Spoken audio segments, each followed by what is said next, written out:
What is up, everybody? Welcome to Sounds of 505. Welcome to our channel if you're new, or welcome back if you are a lovely subscriber. Today, me, Jason Scott, we will be reviewing Magic Bus. Too much? There might be too much of it.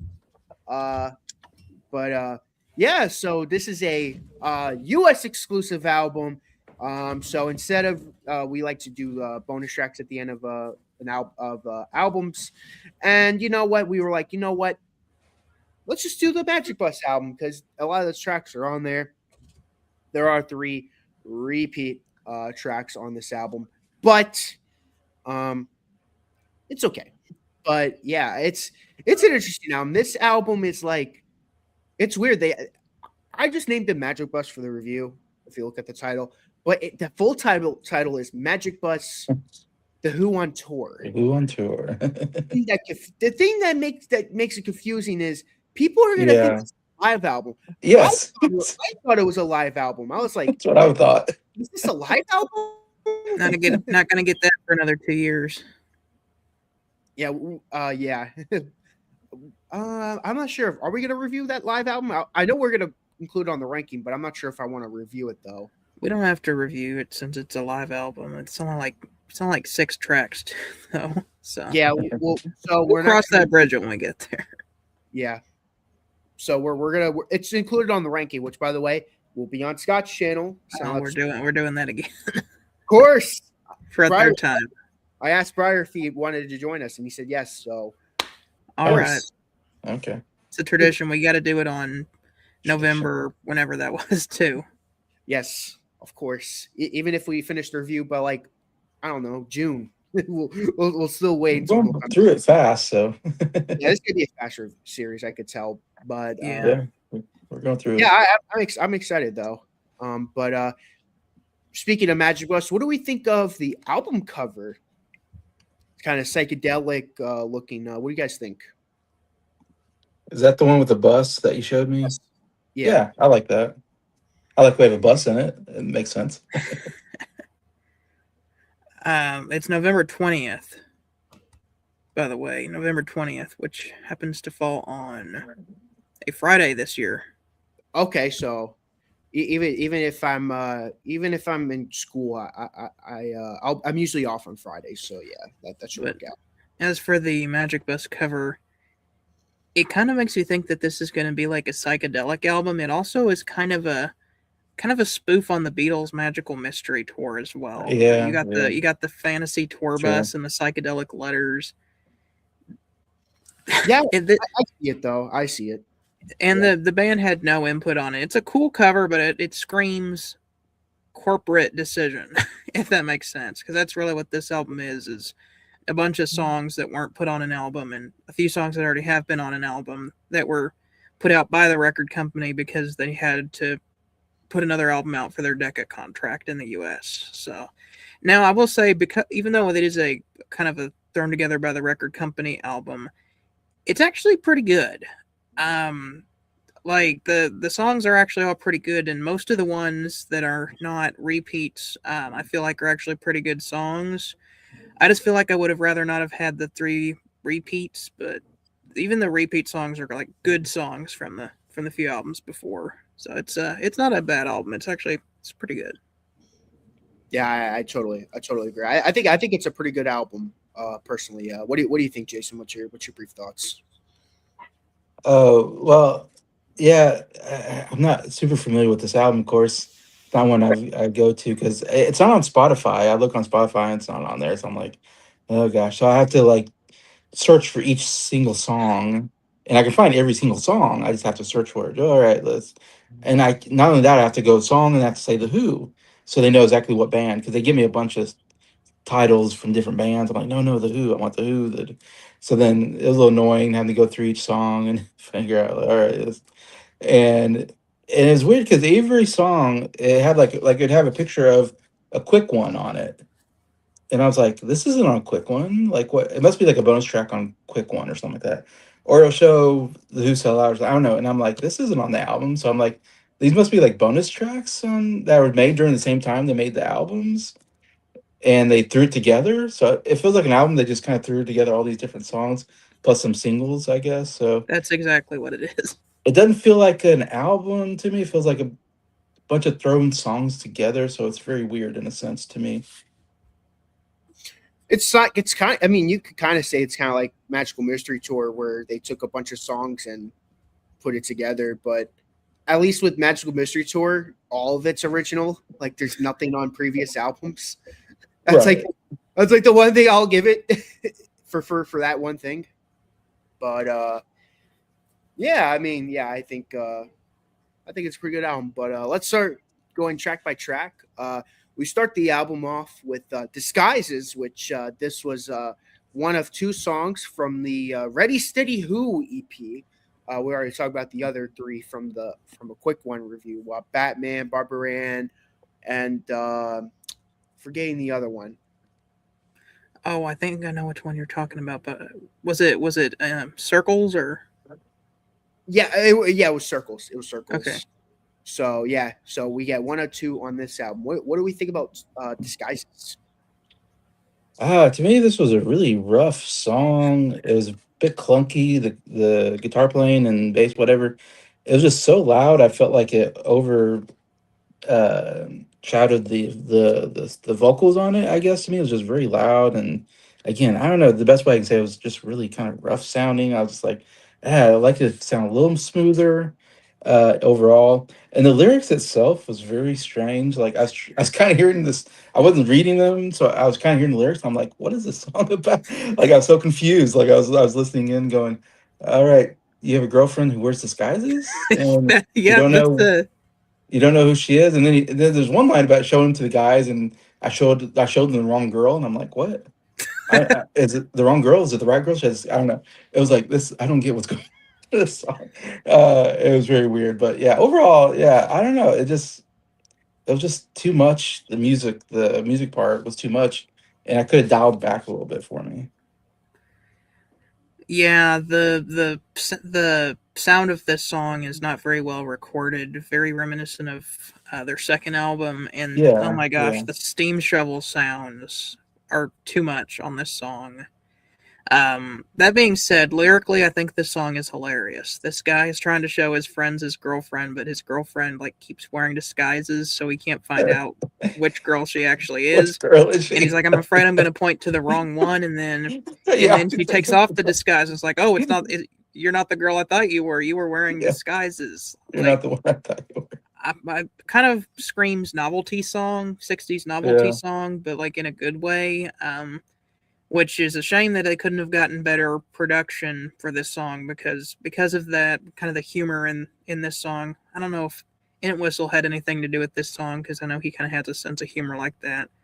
But I think it was Townsend, but I think Nick can confirm. yeah, yeah. Um, It's a Townsend song. okay, it's Yes, a Townsend Townsend. song, but it would have been a lot better if it had better production. Those steam shovel noises are just too much. I do like that John Entwistle plays the horns in the middle, though. Well, about that. To be fair, this was recorded around a quick one, and as you guys know from a quick one, the production wasn't that good. Yeah, Yeah. So I'm not gonna.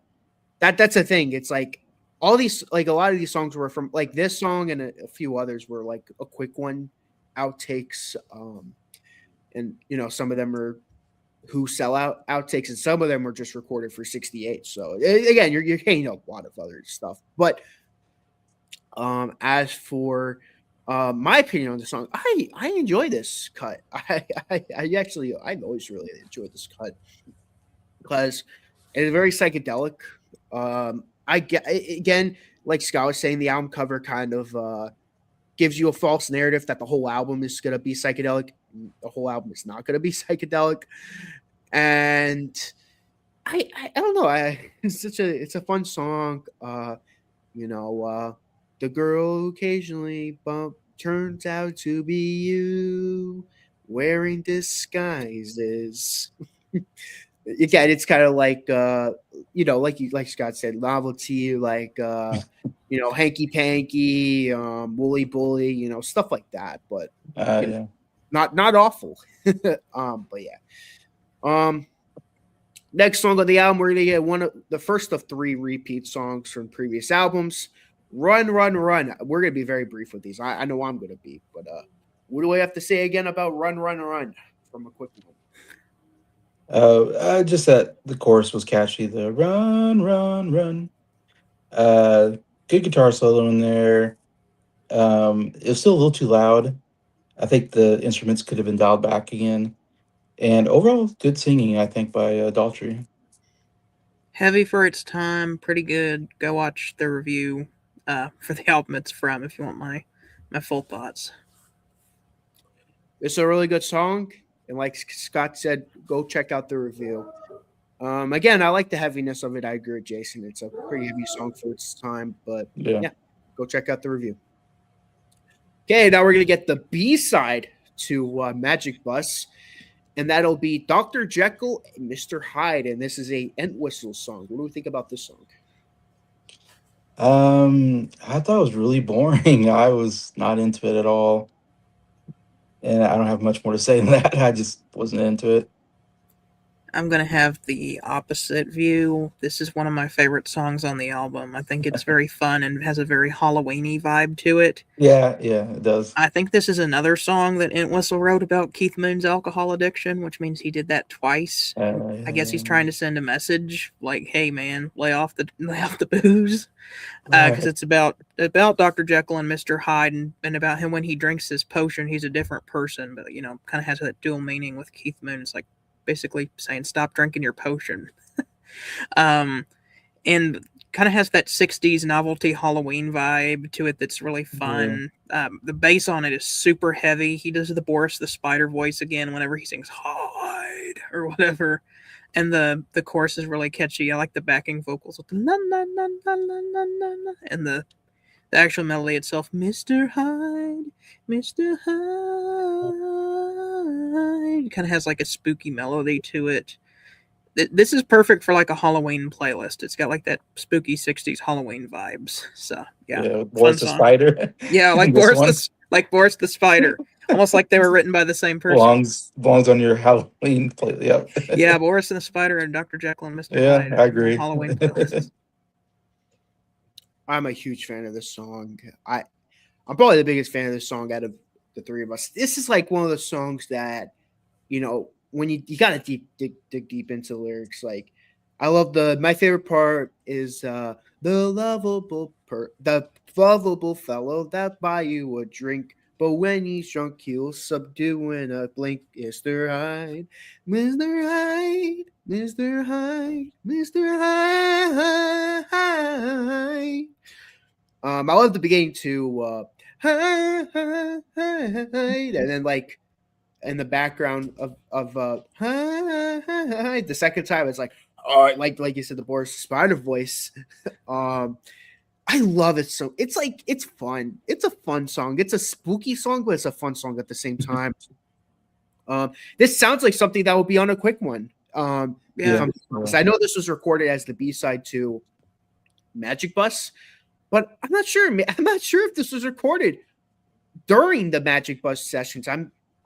If I had to guess, this was probably recorded during a quick one, like when they were making them write a song per out, like they were making them write a song for the album for the band. That's just my guess though, and this happened to be a song that he wrote and recorded, and they were like, it's gonna be between that or Boris the Spider and Whiskey Man, and he must have said, you know what, I want to send out a message to Keith on an album with drinking. Let's make it Whiskey Man. Let's just make it straight up Whiskey Man. That's just my guess. But I had the choice to do 2 messages to Keith Moon, but I couldn't get rid of Boris the Spider. I laughed too much at that. Probably it's like what John Entwistle said. It's like the Octopus's Garden of the album. Like you can't not have it. Boris the Spider. But yeah, this is a good B-side, and I'm glad we could be able to talk about it on this. I think it's a really underrated song, really underrated B-side, if you're asking me. All right, so we're going to get to the second of 3 repeats, and that will be, we literally just talked about it not that long ago. I Can't Reach You, and sadly, no Charles Atlas section. It would be weird to have a commercial on this album. Yeah, no commercial.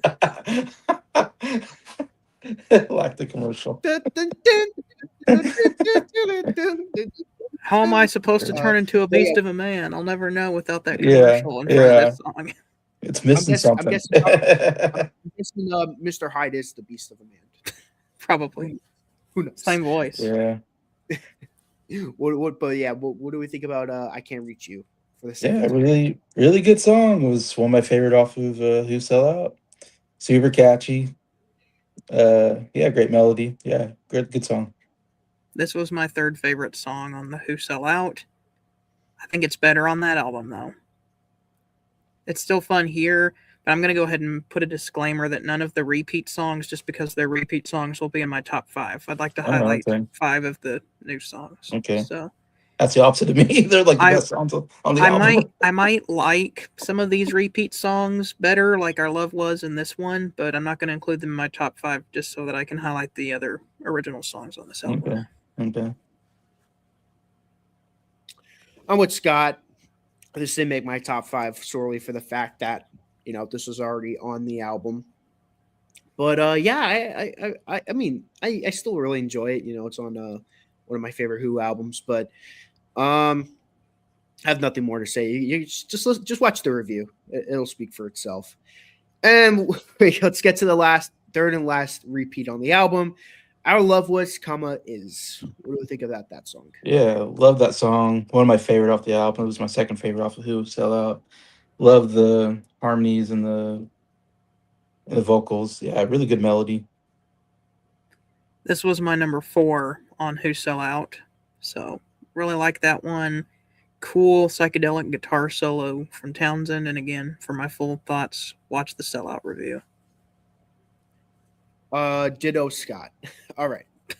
Let's get to an actual song on the album now. Now we get to the last song on side 1, which is "Call Me Lightning." So this was recorded as depending on where you live, as the A side or the B side to Dogs, wherever you live. What do we think about "Call Me Lightning"? Yeah, I thought this was a good song.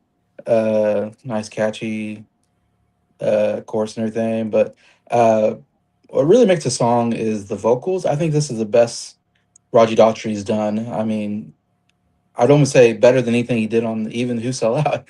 Like I kind of criticize that it just doesn't sound quite like Daughtry on that album. He's not quite there like he is in Tommy, but you listen to this song and he starts belting out some of those tunes, and I'm just like, all right, this is more like the Daughtry I know. like yeah, it's more of this Daughtry. Like he sang really well, and it wasn't just the high. Like you said in the last album, it was like it was very high. Like everything was very high pitched. It felt like didn't have enough attitude in it, or didn't have enough spunk or something in it. And this one, yeah, great vocals. That to me, that was what really made the song. I like this one as well. I like the backing vocals as well, how they kind of do their thing. And then he's just like, "You call me lightning."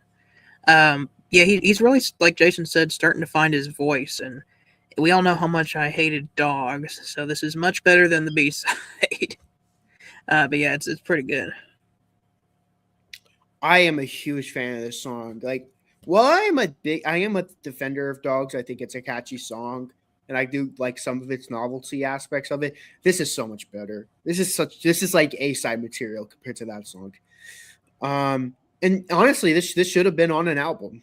I mean, not on the Who Sellout, obviously, but Yeah, this should have been on an album. But yeah. it's so catchy. It gives me it reminds me of Heat Wave from the Quick One album. It gives me, except it wasn't a cover this time. It's actually Right. actually a song you wrote. My favorite part, and it does somewhat give me Who Sellout vibes, is when he sings, "My XKE is shining so brightly," talking about his car, wow, Daughtry, you're really selling out by singing that, I just imagine him riding his XKE while singing that. "My XKE is shining so brightly." Bum, bum, bum, bum. It's a fun song though, and yeah, it's a great way to close out the first side.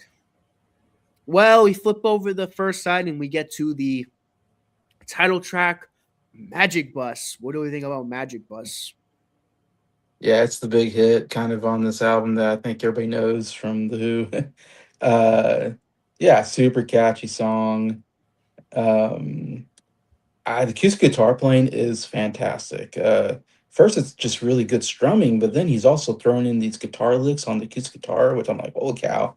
Like Townsend knows how to play acoustic guitar like it's a lead electric guitar. Like he plays it like it's electric guitar, but it's acoustics. So it just sounds great. I love when Townsend, picks up the acoustic like on Pinball Wizard, and it's like, holy cow! Like that sounds like a rock song with acoustic. So yeah, love that. Of course, love the backing vocals.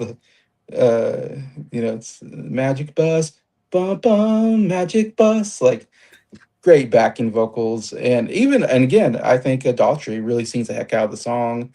The I want it, he does that stuff, and I love the little clicking, the click, click, click, click, click, whatever. Clavis. Yeah, that's definitely very. You can really hear. It's like cowbell. He's like that kind of makes the song somehow, like in an interesting way. But yeah, great song. Yeah, this song is amazing. Um, I love the acoustic guitar at the beginning, and then yeah, Jason was talking about the claves percussion. Keith Moon is like just doing that for like 3/4 of this song until we get to the final big finish. Whenever he hops on the kit and starts going ham on the drums, but it kind of builds, and I feel like a lot of the songs on this album, especially this one, like have kind of like a fun novelty feel to them. Like this is just about a Yeah, guy who wants yeah. to buy a magic bus because that's how he gets to see his Good to girlfriend. see And that. so it's like Yeah. I'm tired of waiting at the bus stop and paying to get on the bus every day, so I'm just going to buy this bus. But then the bus driver says you can't have it, and he's trying to haggle with him to buy the bus. Kind of a funny story. Rocks out at the end whenever you get that last section. And it has some cool vocal effects on it and some great drumming there at the end. Uh, just a cool 60s jam. I will say, I do like the version on the Live at Leeds album better.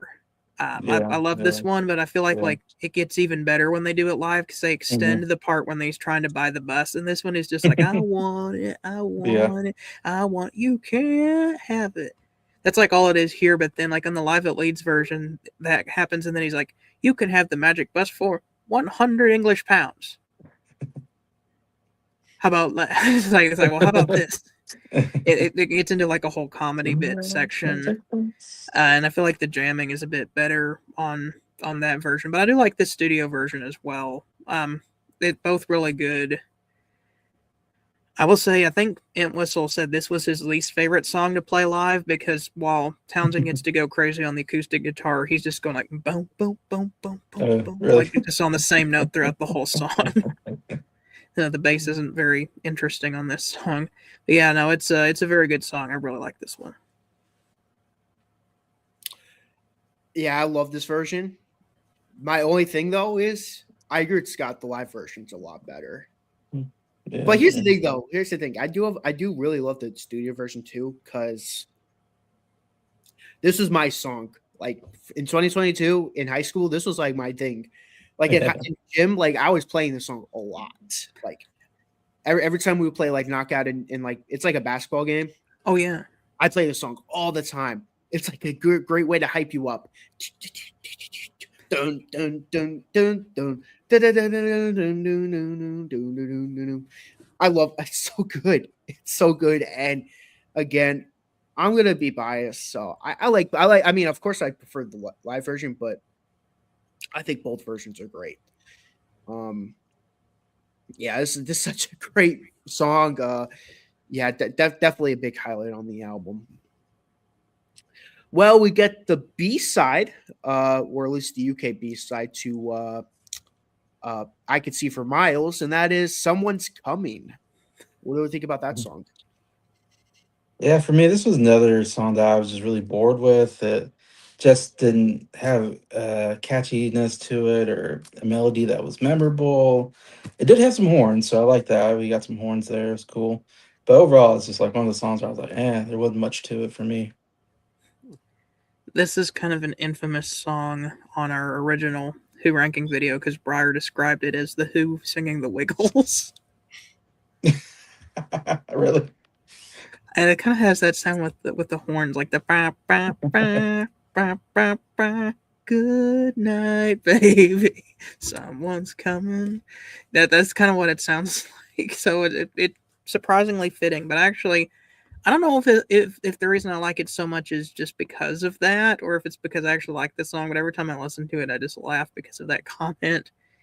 And the storytelling is kind of funny, where the guy's like, your parents don't like me coming around, so you just like act like you're taking the dog out, and then you can sneak out, and then we can go on a date. But yeah, it's a pretty good one, and I like how John Entwistle gets to play the horns on this one. I love this song. I totally disagree with Jason. This is a really catchy song with great melody. Oh, Good okay. night, baby. Someone's coming. Someone's coming. Good night, baby. Gotta get a running. Gotta get a running. But that's just my opinion. It's a really catchy song. It's another Entwistle song. Really underrated. I mean, it's a lot better than having Marianne with the Shaky Hands as the B side, a song that's already on an album. But a different version of it. That's what I mean. It's like ridiculous, but it's a different. I don't even like that version. I think it sucks. The electric version, because the Who Sell Out version, supposedly the what's it called, the acoustic version. This Unplugged version. Yeah, I don't like that version at all. So I love the song though. It's really underrated. This song, I'm very curious as to what you guys think about this one. It's a pretty funny song. What do you think about Doctor Doctor? That's the next song. Okay, my big problem with the song is the vocals were so high. It was annoying. It was so terrible, the vocals. I just couldn't take the vocals. When I was listening, I was like, oh my God, these vocals are so bad. And like I criticized the last album was like vocals were a bit high, but still nice and pretty, and I kind of enjoyed it still. This one, it was like, oh man, I can't take these vocals. So I don't know if the vocals were better, maybe the song would have been better, but I just couldn't get over the vocals. And I don't know, maybe it's just me. I'm curious if you guys think that at all. The more that I'm talking about it, the more I'm realizing that this is a novelty record. Like, this whole album is like a novelty record in disguise, Maybe. because all the songs on here are kind of humorous in some way or another. This song is like humorous because of the vocals, and it's about this sick guy who's just talking about telling his doctor about all the different sicknesses he has. I think it's hilarious though. I like the high vocals, but like not taking them seriously, taking it as a joke song where it's just like, doctor, doctor, doctor, I am ill. Something, something, something out of a pill. And then there's like high harmonies that go even higher than that, and they get to the chorus. It's like in minor, but then like the chorus goes to a major key, and it gets really high, like, doctor, doctor, doctor, can you help? It's like, I don't know. I actually really like this song, but like, not because of taking it seriously. I just like how like absurd it is. Yeah, and it's weird because it's like this, like the B side to Pictures of Lily. You have like Pictures of Lily, which is like, you could also kind of put it as like a novelty song. Yeah, There's a little bit of humor in that too, but that's like nice, melodies, harmonies, and then you have this song where it's just real weird. Like, this is another song that you know what's weird? The two Entwistle songs, Dr. Jekyll, Mr. Hyde, and this song, they both sound like they could have been on a Quick One. They both sound like Quick One rejects. Like Right. he wrote 4 songs for the album, and they're like, okay, you can't do all 4 of these. You gotta pick 2 of them. I'll have to make room for me rock opera. Exactly. I mean, it's like, but there's room for 12 songs. Can I at least play the engine driver? I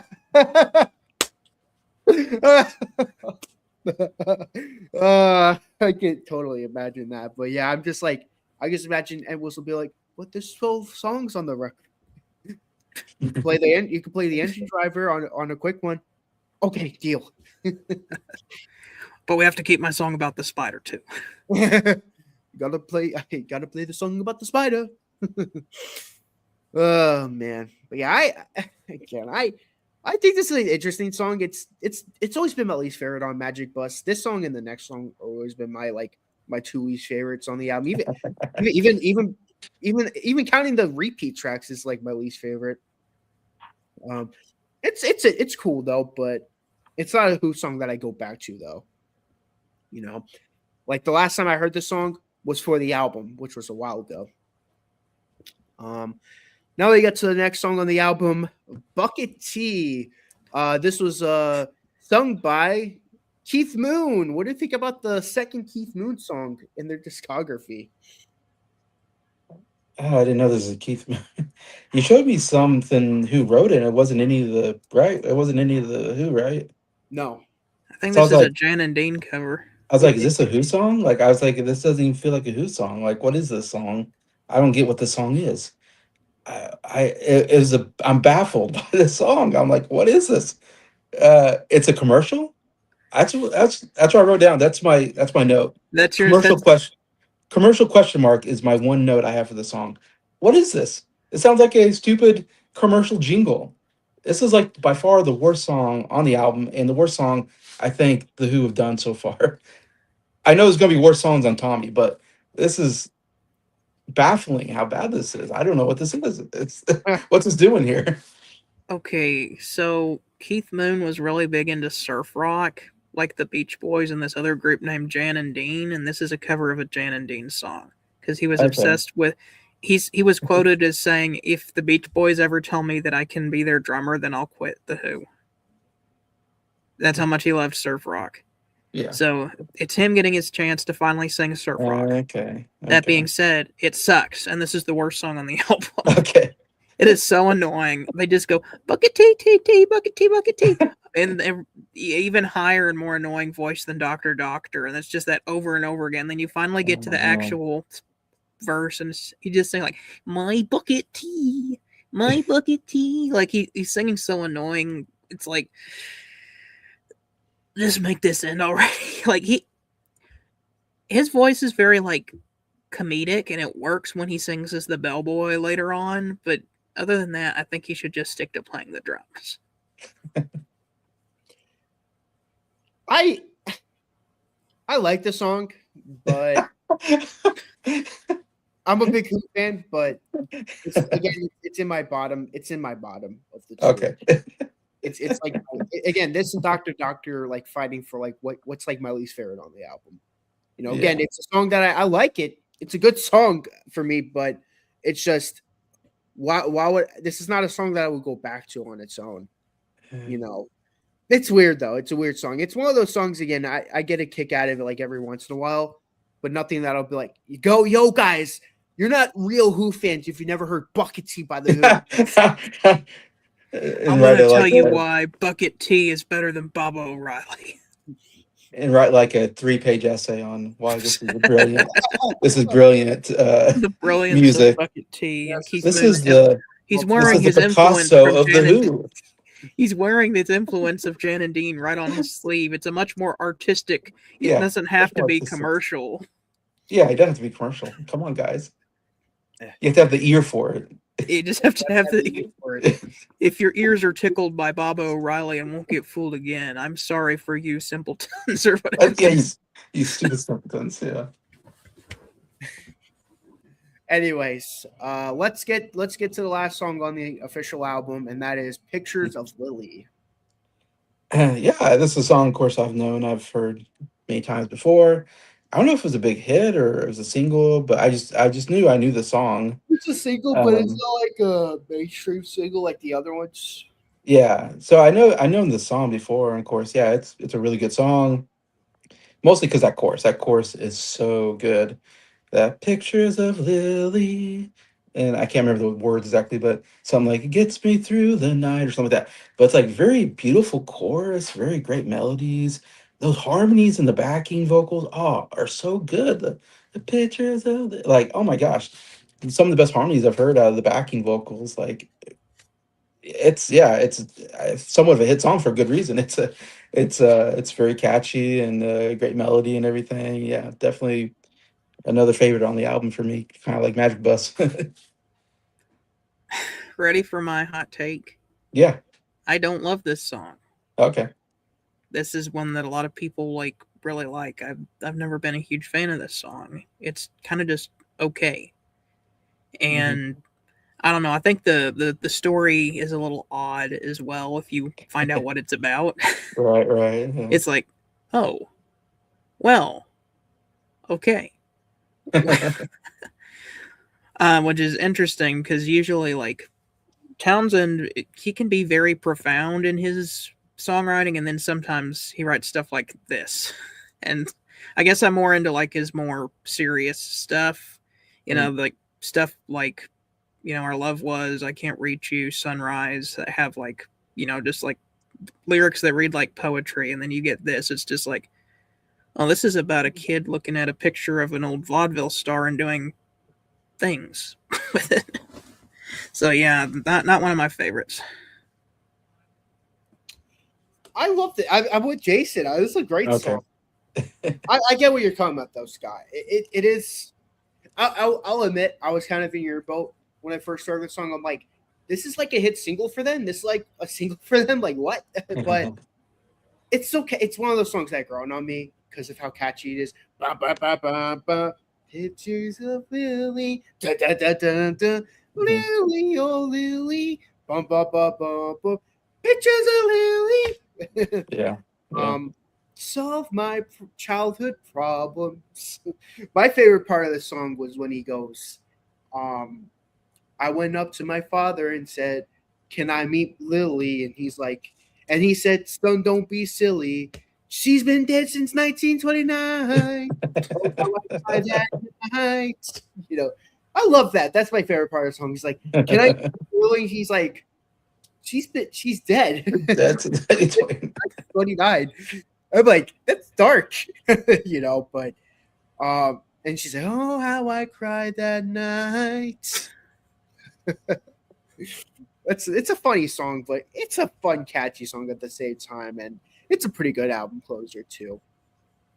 Well, that concludes the album. We have one bonus track this time. I was thinking about doing it for the Tommy review, but then we decided, you know what, let's just do it for this review. Because there's like a million songs on Tommy. Yeah, and it's gonna be a lot longer than this review. Dogs Part 2. What do we think about Dogs Part 2? Which is the B-side to Pinball Wizard. Yeah, I just heard it just not too long ago. I guess like 38 minutes ago. I don't know. It's the instrumental, and there's I could have done without the dog barking. I guess I said that before with you guys. I don't know. I have dogs, and they bark all the time. It's so annoying. I hate it. They bark, and I'm like, shut up, stop barking. But instrumentally, it's really good stuff, especially the drumming. Holy cow. Keith Moon's killing it on the drums on that song. I thought that was really good. But yeah, it's a good instrumental, I think, overall. But I'm not the biggest instrumental guy either. So they should have just completely not released the first one and just called this Dogs, and I would have been completely happy with that because I hated the first song that they called Dogs. This one is really fun. There's a lot of dog barking in it, but it's rhythmic and I don't know. And it's kind of another novelty song. Very interesting that this is the B-side of Pinball Wizard as well. Yeah, it's crazy. Kind of odd, but I think it's fun, especially the drumming and the bass playing are really good on here, but that's to be expected. There's like a bass solo in the middle of it that I thought was really cool. Yeah, it's just a fun instrumental. And now I will say, of course, not nearly as good as the A side, but we'll talk about that one on the next video. Oh yeah, I'm looking forward to talking about that. I like this instrumental. It's okay. I like it, but it's not like, yo, you fake Who fans, you never heard Dogs Part 2, the B-side. What kind of Who fan are you? This is like real Who fans listen to. Real Who fans. Pinball Wizard was added to appease the record label because he was a fan of pinball. This should have been on the album instead. They should have made. How does that fit the story, though? They should have made a dog. They should have made an album about blind, deaf, and dumb dogs. Woof woof, woof woof, woof woof, woof woof. I'm even trying to figure out what would be a B-side to Pinball Wizard off of that album. It's so hard to pick one song out, because it all flows Yeah, together. It I all think flows they did. together. I So think it's they like, how did do you "I'm pick? Free" as another single, just because it had Yeah, like a Pinball Wizard reprise. But they could yeah, have and done that's like good. the But overture as the B side. I don't I know think if they they had did. written that yet, or Let yeah, me check. Um, could have done "Go uh, to the Mirror." they could I have love done that song. could have done what's it called? The something Queen, was it Oh, the the Acid Queen. Acid yeah, the Queen. Acid Queen. The Acid Queen Yeah, could that would have Well, worked. that could have been a good B-side. there actually was singles. I'm Free, and the B side to it was "We're Not Gonna Take It." Okay, I Okay, mean that's a big one. I Um, mean, I know there's "See Me another. Feel Me" was released as a single. Yes, that is correct. okay, that That's the should bi- have been for that's the And sure. the big B song side they and played at the B side Woodstock. They and the played at B Woodstock, yeah. the B side is Overture. Ah, so the overture was Overture. used as a B Okay. side. That makes me happy. Wow. Okay. Yeah. I love the That's overture to Tommy. oh You, yeah, it's you, great. you know what's interesting? Now that you think about it, see me, feel me is like the ending of "We're Not Gonna Take It," Hmm. which is the end of the album, and you get Hmm. Overture, which is the beginning of the album. Yeah. So yeah, the A side, which is the It last. ruins the album. It's the I beginning and know. the end on a single. You Like, have the what's going ending of the on? album as the A side, and the beginning of the album as the B side. I always thought that was interesting, but That's something. Yeah, it's gonna ruin the album. Yeah. You know how it begins and how it ends. it's like if you go it's like if they showed the beginning scene of Pulp Fiction and they showed the ending scene of Pulp Fiction. You're just Yeah. like, That reminds me of Billy Crystal Yeah. and When Harry Met Sally. It was like every time I read a book, as soon as I read the first chapter, I read the last page in case I die. I know how it ends. I know how it ends. Yep. but anyway, all jokes aside, what's our top 5 on this album? If we do have a top All right. 5. Number 5, I got Call Me Lightning. Number 4, I got I Can't Reach You. Number 3, I've got Pictures of Lily. Number 2, I got Our Love Was. And number 1, Magic Bus. Number 5, and I'm probably the only person who's going to have this on their list, Dr. Doctor. Okay. Or as Roger Waters says on the first Pink Floyd album, Doctor, Doctor. Number 4, I'm going to go with Someone's Coming. Number 3, Call Me Lightning. Number 2, Dr. Jekyll and Mr. Hyde. And number 1, Magic Bus. Magic Bus. Okay. You know, it's funny you say that, Doctor, the way you do. That's what I thought it was going to be when I first saw the title. I'm like, are they covering a Pink Floyd song? UFO have a hit song called Doctor Doctor. It's actually pretty good. Okay. Oh, Briar got you into UFO? Yeah. I still need to listen to that album for the exchange. Yeah, I've been listening to UFO lately. I listened to Bruce Hornsby, though. I've listened to Bruce Hornsby. Awesome. Well, I'll definitely check it out because I still need to check out a couple more albums. But I told you those album covers are so bad on those UFO albums. That 175 one. I was like I'm never buying that album. It's like that makes what's a very PG innocent album cover, like where someone's just holding hands or something. Like ABBA, I don't know. Like I'm trying to think. Like, Wish You Were Here. What is it? You were thinking about Wish You Were Here with them holding the hands? Oh no, I'm thinking like what's just like a very like PG safe album cover. Like maybe where it's just like people holding hands or something like that. I was gonna say Waterloo by ABBA is pretty innocent. Oh yeah, that's a pretty good album cover. Okay, it makes Head Games look like Waterloo. Exactly. or mix it Head Games look like Please Please Me by the Beatles. Yeah. Anyways, my top 5. Number 5, I'm gonna go with Dr. Jekyll and Mr. Hyde. Number 4, I'm gonna go with Pictures of Lily. Number 3, I'm gonna go with Disguises. Number 2, I'm gonna go with the Wiggles adult version of Someone Coming. And my favorite song on the album, to no shock of anyone, Magic Bus. Oh, all right. So I It's went a with, three-way tie. that's a three-way, huh? yep. Okay. We have a trifecta, a We have a rare trifecta. It's because Rare, yeah, it's Magic Bus is rare. just that good. Yeah, we never have trifectas either. Well, No, I was gonna say I have a feeling we'll have the same number one on a different album, but maybe not. Maybe. for who's next, who's next is gonna be tricky. There's so many great songs on that album. Yeah, Yeah. but there's one song that's so good. I know you guys are probably gonna pick. Here's the thing. I have a feeling you guys are gonna pick like "Won't Get Fooled Again." I think Nick is Yeah. gonna pick a different Yeah. song that happens to be the Okay. theme song for his favorite sports team, but we'll find out. Yeah, my favorite hockey team.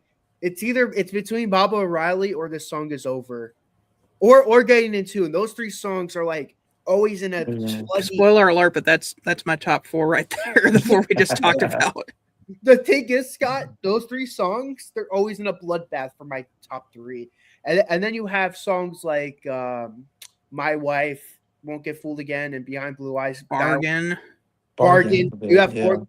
You have those four songs battling for my 4 and 5. So it all depends on what I'm in the mood for. We're talking about a record up on my record wall. Like Exactly. it's that good.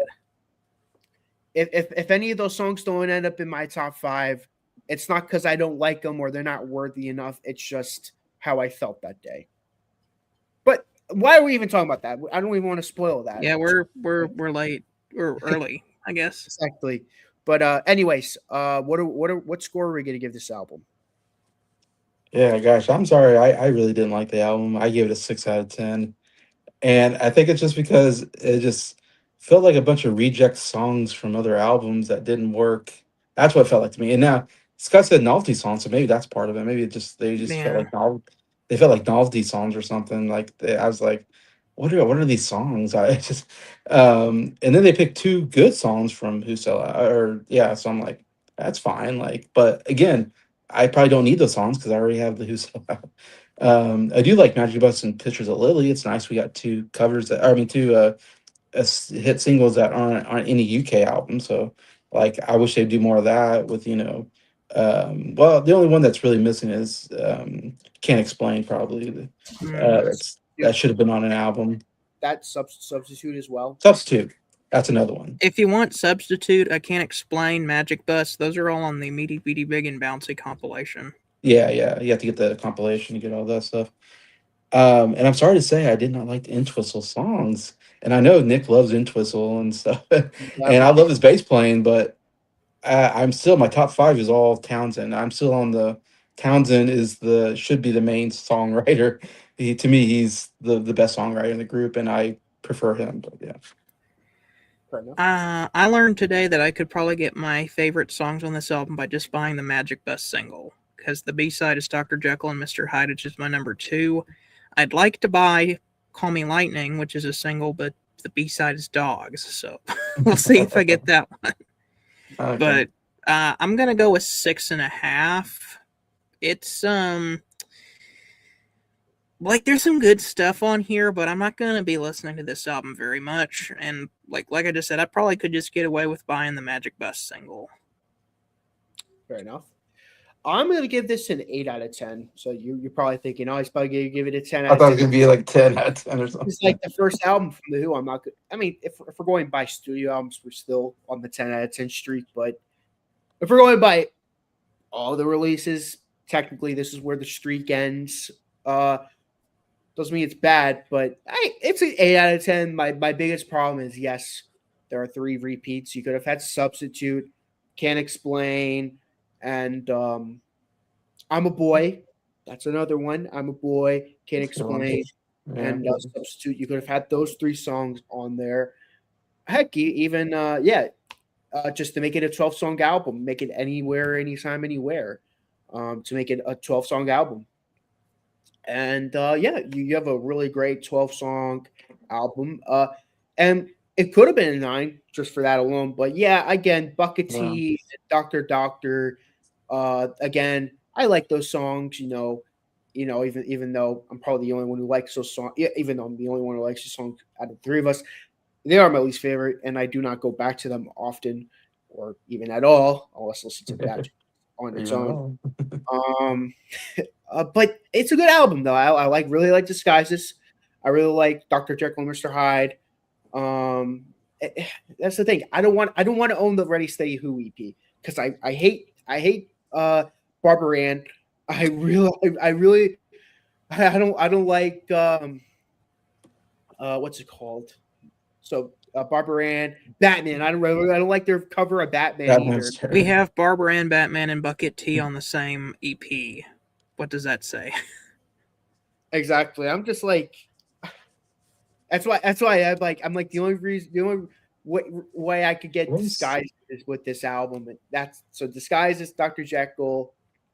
Of course, Magic Bus. That's a great song. I love Magic Mhm. Bus. Someone's Coming. That's such a catchy song. Overall, I love this album. It's a great album, and it's just not one of my favorites. I used to love this album a lot because it kind of gave me like Sgt. Pepper Magic Mystery Tour vibes. So I kind of like put those albums together, even though they're nothing alike. I mean, this was my second favorite Who album for a while. Now I'm just like, why did I do that? Why was this my second favorite Who album? It's not nowhere near that, but yeah, I'm excited to talk about the next album, which is Tommy. Much better album. And excited to talk about it with you guys. But thank you guys so much for watching this video. You both have any final words before we get to Tommy? Nah, I have nothing else. I'm ready to get to that one. That one's going to be a fun album. I've actually wanted to review that album since before I even made a YouTube channel. So Awesome. Let's end it there. Thank you so much for watching. I'll see you guys next time. So long.